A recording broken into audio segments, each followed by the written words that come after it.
Good afternoon. I'll call the meeting together of the River Trust for July 16th. Looks like we have a full house today. There must be a bunch of stuff on the agenda. Even McAuliffe's here. Items from the chairman. I have nothing specific, and I don't think there's many subcommittees, have they, Kathy or Paul, at this point? Okay, thank you. Meeting minutes of May 28th are in your packet. Move approval. Been moved and seconded. Anybody have any corrections or additions to those minutes? Please record your vote. That's approved unanimously. Thank you. Consent docket, sand mining, oil and gas report, and the river corridor events update. Move approval of both items. Second. Been moved and seconded. Any discussion? No. Record your vote. It's approved unanimously. Thank you. You see, Pat's on vacation, isn't he? Yeah, Pat's on vacation. Just out of curiosity, I'd asked him maybe a year or so ago, but maybe you might know. I notice our sand keeps going down, our sand revenues, and I know it because construction industry. Have we thought about or able to open up any new areas on sand, or is it a lack of construction or a lack of sand that's? I don't think it's a lack of sand. I think the lack of construction. I think that, the highway construction, especially I-40, has dwindled off. Obviously, since ODOT's completed that project, or pretty much completed it. The Devon Tower was completed. Okay. So I don't think it's a lack of sand. I think we've got plenty. Okay, thank you. The primary agenda items is to receive the unaudited financials through April 30th, 2013. Second. Then moves. Anybody have any questions, comments on that? Thank you. Need a motion? We have. Please record your vote. That's approved unanimously. Thank you. Next item is item B, which is receive report on quarterly meeting of the stakeholders. And I know it's a pretty extensive report. I think, Paul, you were there, and I don't know, Larry, were you at that meeting? Yeah. You all have any comments other than what was in the report that you want to bring up? Okay. Need a motion then to receive the report? So moved. Then moved and second. Record your vote. It's approved unanimously. Thank you.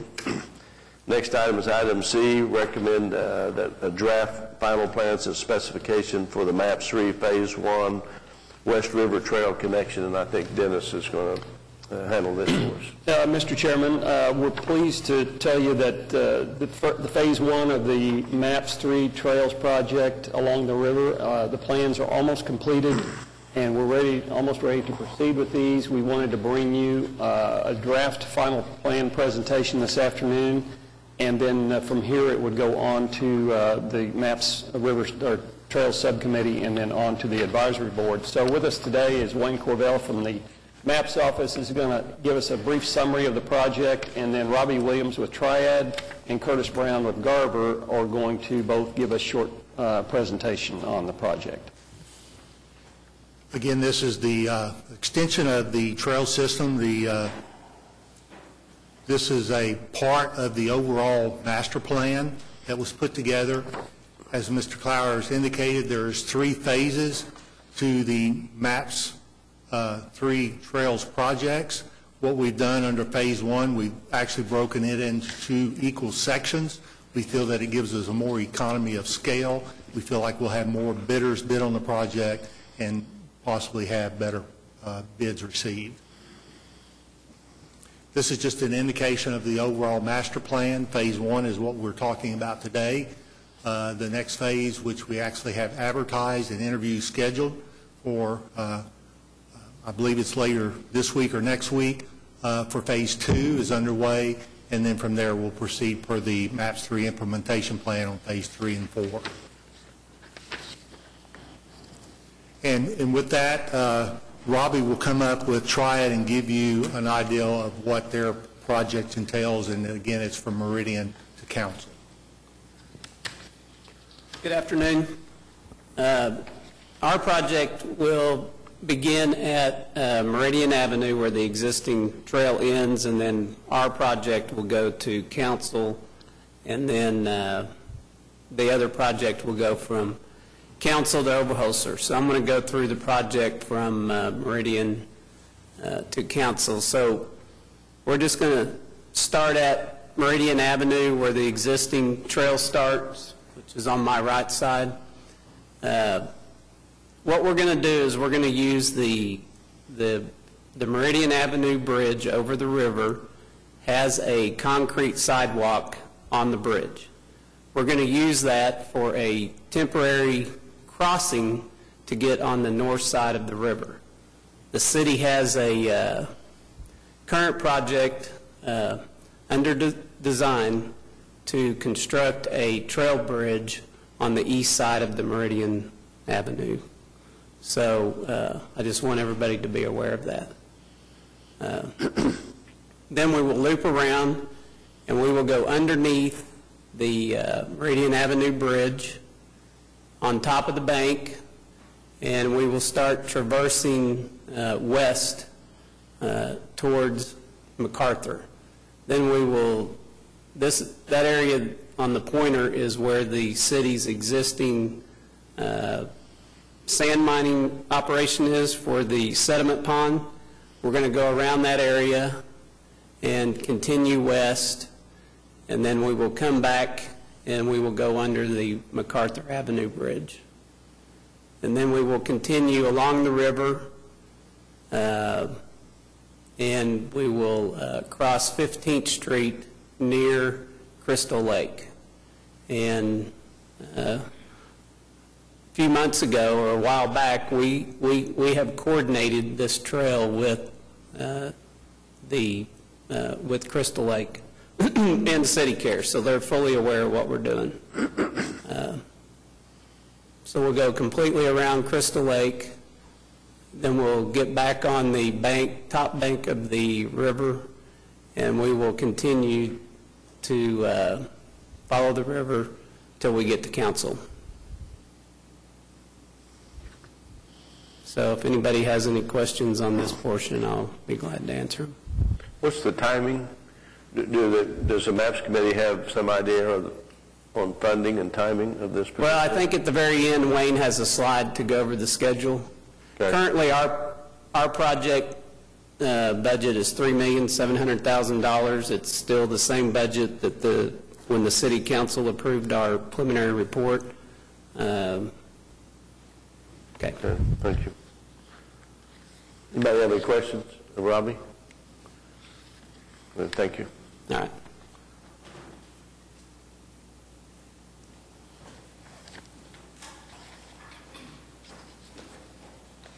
Thank you. Our portion of the project ties right in at the end of Robbie's there at Council Road. We actually have as a bid alternate at Council a parking lot and a trailhead, but then we'll pick up at Council, go underneath the bridge, and we're pretty much following a old abandoned roadway section, and as we proceed west until we get to the CEC sand and rush trucking portions where there is an existing well-established two-track that has been used for maintenance that is in a high area, well-established, and we're following that alignment all the way up to I-40.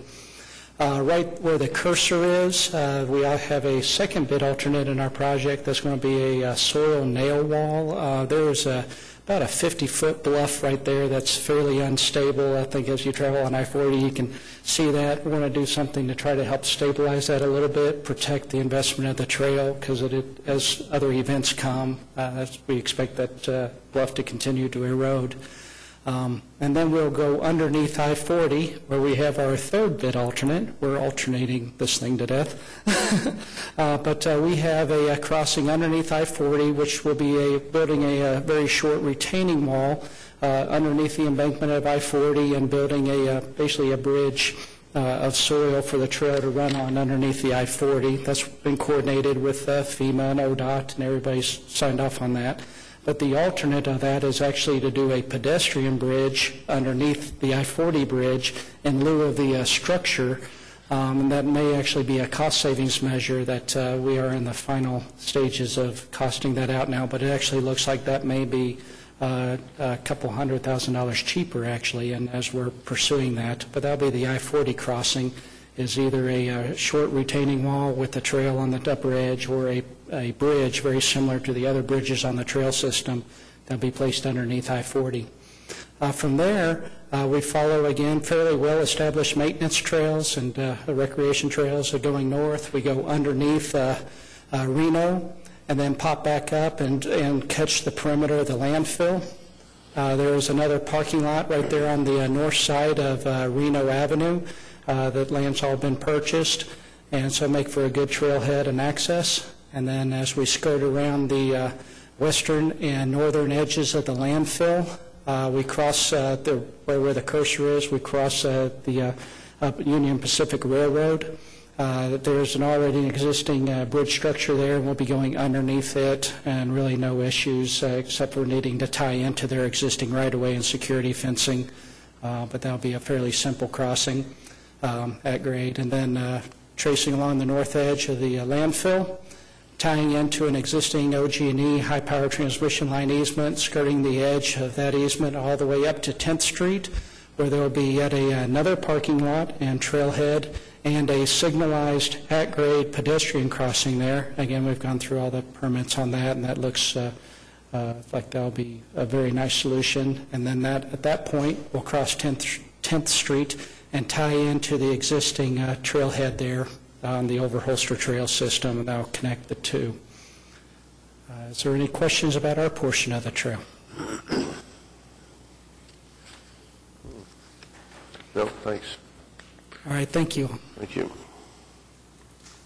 Just in closing real quick, the next two maps that you have give you an idea of where we're at on the land acquisition. On the Garver's portion of the trail, we feel that we'll have all the property acquired within the next 30 to 45 days. We also feel like we'll have the ODOT agreement for crossing under I-40 within that same time frame. The railroad agreement may be another couple weeks out, 2 to 3 weeks further out than that, but anticipated that the schedule. The Triad Trail, again, you can see where we're at on that. We've got a few more condemnations that we anticipate along that trail. That may take us a little longer. We may be 60 or a little bit longer out on that, but we'll follow through as soon as we get all that purchased with that. And then the last one deals with the project schedule. We actually believe that we'll actually be starting construction more towards the end of September for the Garver Trail, and then shortly thereafter on the Triad Trail as soon as we get all the land acquisition purchase completed. Any other questions? Any questions? You know, one of the biggest questions out there, I think the citizens are more excited about this project than about anything because everybody's been anticipating it for a long time. On the sides of the trail, are we in pretty good shape with not having the growth pretty close to it? I mean, is it going to feel safe when they go out there? I know that there's quite a bit of undergrowth during some of those areas, or are we pretty tight on what we control compared to where the trail is? We are. We feel that we've designed it. We have a 50-foot right-of-way minimum that we'll have. We'll have the standard 12-foot trail, and we do think there is some areas that's under some pretty good growth. That has all been discussed, as you well know, in the subcommittee, and I think everyone feels fairly comfortable with the location as we have it planned today. Right. We've actually made adjustments to address some of those concerns. Good. Any other comments, questions? I think the motion would be to recommend that we forward this draft final plans and specifications to the MAPS 3 Trails Subcommittee and to the MAPS 3 Citizens Advisory Board. So move. Is there a second? Moved and seconded. Any discussion? Record your vote. Approved unanimously. Thank you. Item D is to receive Oklahoma River Maintenance Project update. Paul? Looks like it's getting shorter, which is good. Getting older. You're getting older, is that it? Are you wearing out? Is that I'll it? be shrinking. Good afternoon, Mr. Mayor. I'm sorry, Mr. Chairman. Trustees. Either one will work, that's That fine. was just a slip. I'm sorry. There are 3 items on our monthly maintenance report this month. Number 1 deals with the purchase of 20 replacement hydraulic cylinders that I've been telling you folks about for the past few months. That contract was approved this morning by the City Council, And once we start to receive those replacement cylinders, that's the impetus that will finally allow us to get our preventative maintenance program off the ground and start replacing a number of the cylinders that have been on the dams since they were built over 12 years ago. So that's a good thing. Our initial plan is there are 3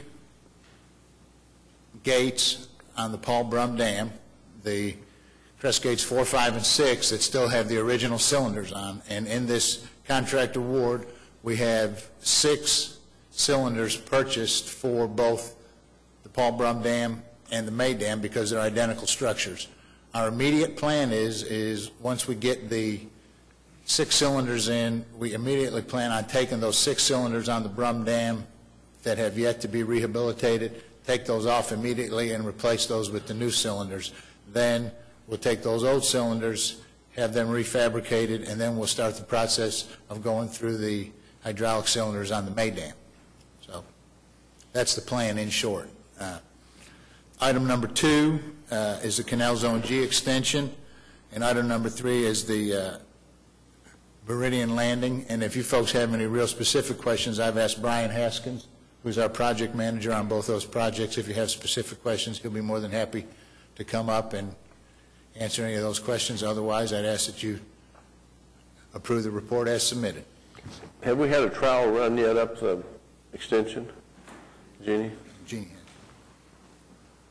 Yes, we have. Did it make it? Yeah, the operator was concerned about the railroad bridge and being able to get under it. We removed the radar units from the tops of the boats that extended a good 8, 12 inches. They went under, now when they went under, the river was 15 inches low, which is a pretty safe way to take a test. When they went under, they had 33 inches of clearance. So we're very happy to report that at full elevation, You'll have about 15. Right. That's good. It's very good. Yeah. I'd heard a concern about that. I'm glad that that's okay. Thank you. Also, I have one more item. We've had a change in staff in the Public Works Department. Jess Shumway, who was our River Projects Manager, has left the city, and we've promoted Sam Sladen, who he previously used to work in the MAPS office, and he's currently the project manager on the River Lighting Project, which is just wrapping up, so we're real happy to have Sam. He's got a good background on the river, and he's proven his value already in the couple weeks he's been here. So I'd like you to welcome Sam on board. Thank you. I might make a comment. I think it was on Pat's report talked about when we lost this last cylinder, how quick you all responded, and I congratulate you on that. I don't think we had any loss of service or anything when we lost that. We could have had the same problem before, go down and end up in a problem. We had a hiccup, I think it was last week, where one of the hydraulic cylinders on Crestgate number 5 failed, and the fast response between our street maintenance folks, J.C. Reese and Mr. Sladen, were able to pull the gate back up with one cylinder, put the struts in, and keep the basin full. So that was excellent response. Yeah, it was. I noticed that in his report, so congratulations. That was good. Need a motion to receive the report? So moved. Been moved, seconded. Record your vote. It's approved unanimously. Thank you. Thank you. Thank you. Item E, Jeannie, the update report on cruisers.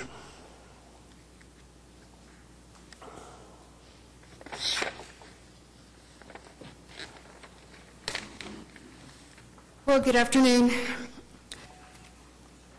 Oklahoma River Cruises, we were doing well. We were up about 4% in the month of April. Then, of course, on May 20th, we had a major gate failure. We lost 10 days in May and 2 weeks in June of service. That we are encouraged that our ridership was up until that point. This past weekend, it was, and the weekend prior, the ridership was remarkable. We're very happy with that. The temporary lowering of the eastern basin, as we mentioned before, commenced on July 9th. We anticipate re-impounding sometime later this week, possibly towards the end of the week. Currently, we're improvising and getting passengers on and off the boats at Regatta Park, in some cases using the mooring where it's a little easier.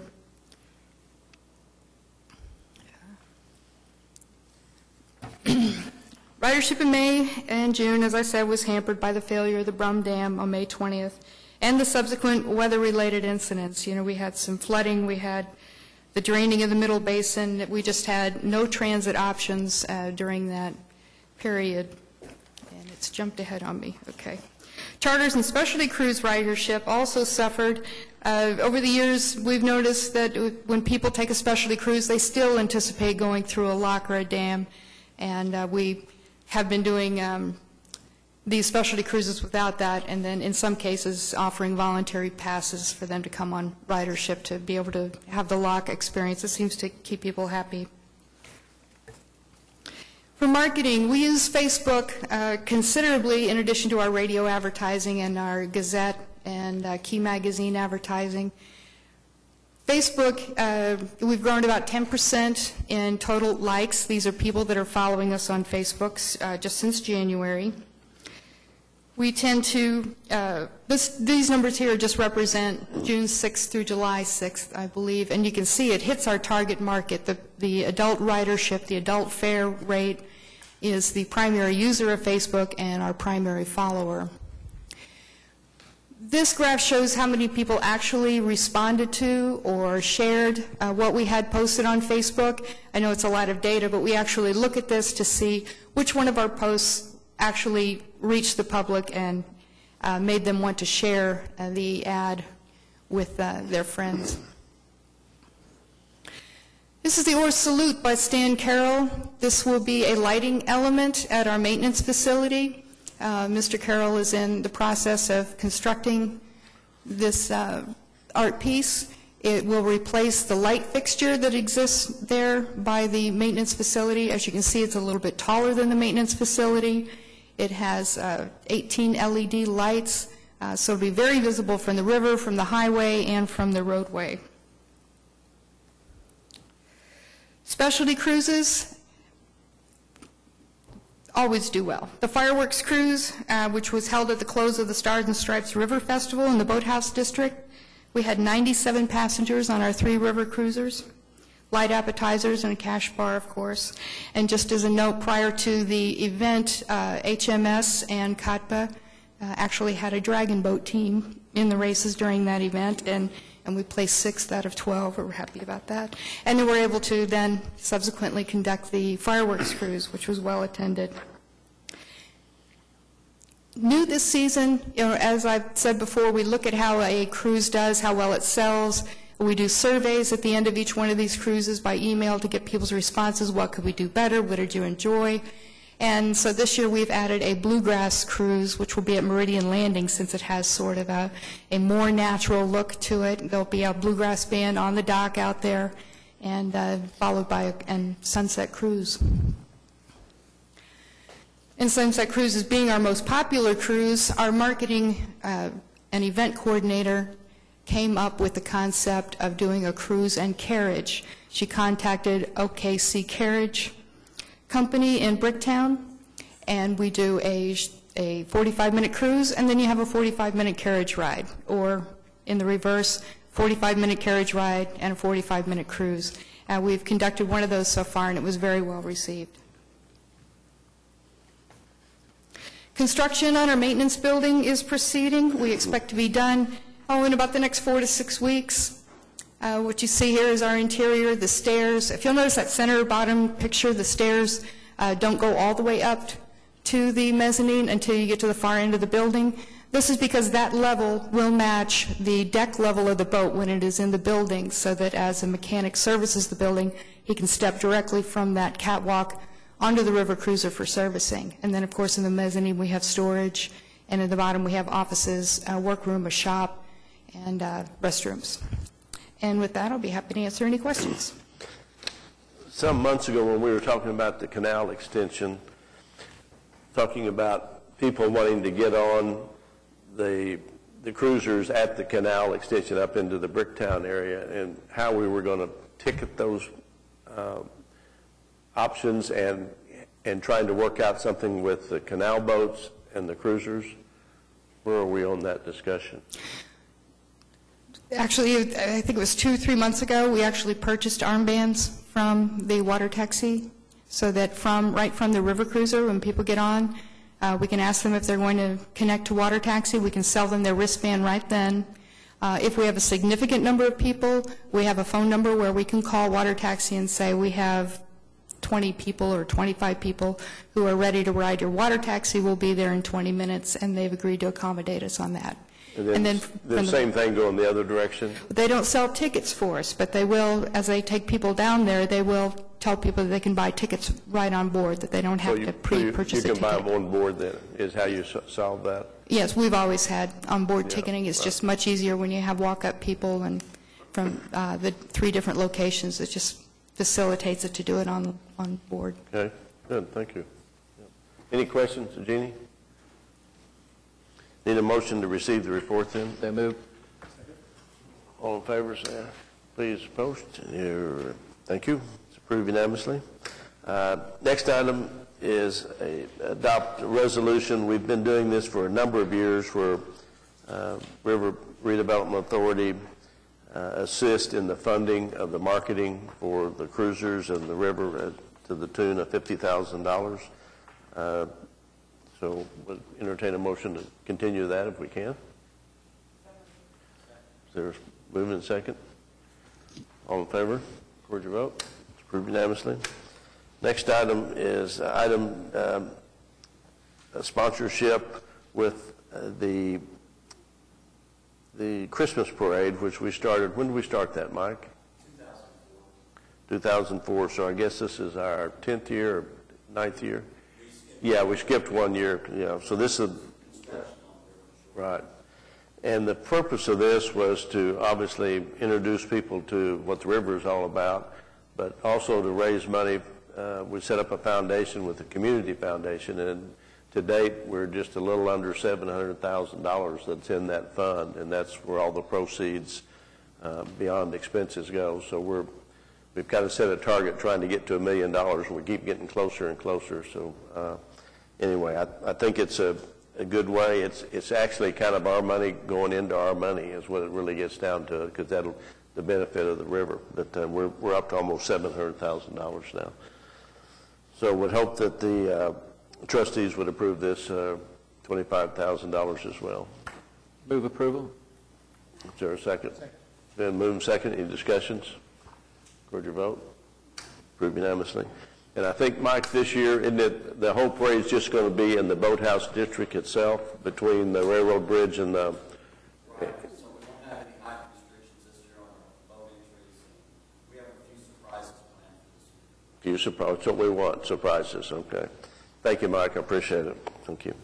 Item H is the dealing with Oklahoma City Water Utility Trust and the Oklahoma City Council. I recommend to them that we approve a dealer license agreement with City Care to sell boating and fishing permits at Crystal Lake. And I know Brian's been real involved in that. I've been out there 2 or 3 times, and it's amazing what City Care has done with that piece of property over the last 2 or 3 years. And I think this would be a good way to help them raise a little additional money as well as provide a service for everybody. If anybody hadn't been out there in a while, you ought to go. Yeah, Kathy.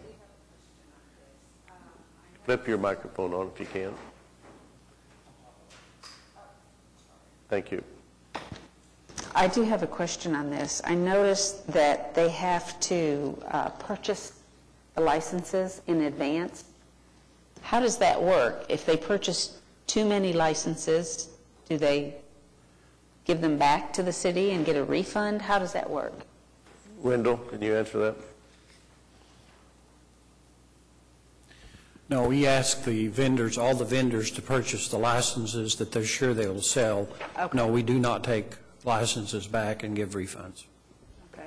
We've not had a problem with that, and there's something over 15 vendors now throughout the city. Okay. So they're not time sensitive, the license, No, sir. Just. But there wouldn't be an occasion that we would take them back and refund. We haven't done that. Okay. That answer your question? That answered my question. Yeah. Thank you.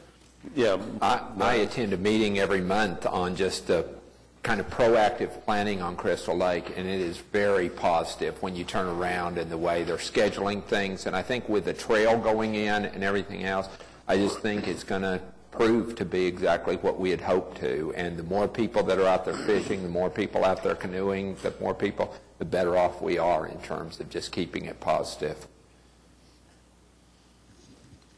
Okay, we have a motion and a second. Okay, we have moved and seconded. Record your vote. Approved unanimously. Thank you.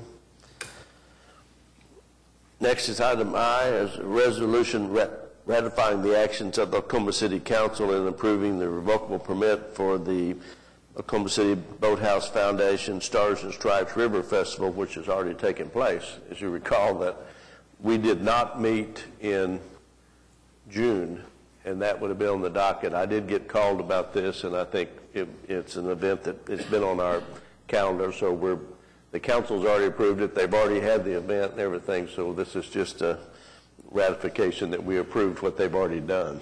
Move approval. Been moved and seconded. Record your vote. It's approved unanimously. Have the claims docket. Any questions on the claims docket? Move approval. Need a second, please? Second. Moved and seconded. Record your vote. It's approved unanimously.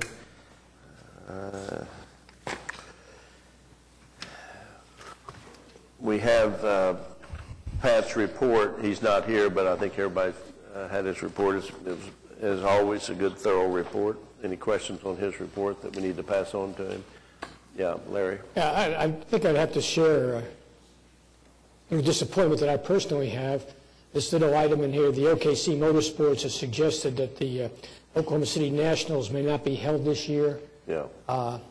That kind of hit me as a negative, and I hope it has nothing to do with what's going on in the rowing, that we can be compatible with both, because it seemed like that motorsports event was a tremendous draw, and it increased our niche in the marketplace as being a real venue for exciting water sport activity. Yeah, I know a little bit about that. It has nothing to do with that. The sanctioning body that was sanctioning this particular race they've gotten into a dispute with another sanctioning body. The other sanctioning body happens to be Lucas Oil and that group, and they've scheduled on top of this race. But I think it was called the Southern Drag Boat Association that this group was associated with and Mike was working with. I think they have disbanded. So I think the plan is that they'll probably come back with a new sanctioning body maybe next year, but it had nothing to do with what was going on with us. It had what was going on in the national level. So I'm glad you brought that up so people don't think that was a problem at all, because it wasn't. So. Any other comments on Pat's report? Need a motion then to receive it? So moved. Record your vote. It's approved unanimously. Any comments by trustees? Comments by citizens? Anybody else? Staff? Anybody? If you were adjourned.